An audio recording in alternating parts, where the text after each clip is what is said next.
In an exclusive interview with Ethiopian news agency, Institute of Foreign Affairs senior researcher Anteneh Getachew said Ethiopia has embarked on a lot of macroeconomic policy reforms, including the recent transition to a floating exchange rate system. He added this is deemed to enhance Ethiopia's economic diplomacy at a global level, yet following the tariff war and the shock that has been happening to the proper functioning of multilateral platforms all over the world, countries have been searching new alternatives to enhance their national interests in the global context.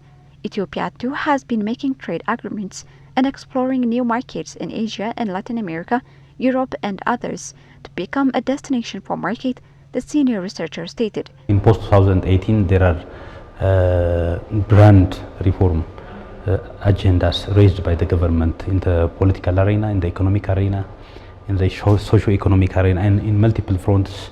Ethiopia has been harboring different reform agendas. One of these pillars that can depict Ethiopian foreign policy in post-2018 in terms of economy, that Ethiopia has been making a homegrown economic agenda under which in its realm we have made a lot of macroeconomic policy reforms, including the recently announced transition of Ethiopia into a floating exchange rate system as a government, as a region. So this is basically deemed to enhance Ethiopia's economic diplomacy at global level. Highlighting the reforms the government is making, Anteneh added that diplomacy is critical to integrate into the global system and leverage a better economic diplomacy into a new chapter. We have making different economic reforms in post-transition.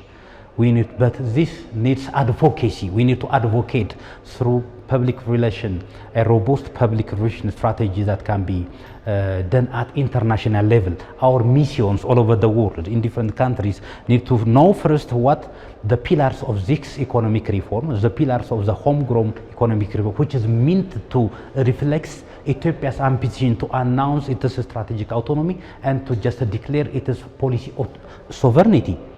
So our diplomats need to have the basic knowledge, and they should be well articulated about the reforms and the importance of this reform to leverage our economic diplomacy. According to him, Ethiopian diplomatic missions should be well articulated about the reforms and their importance in leveraging economic diplomacy.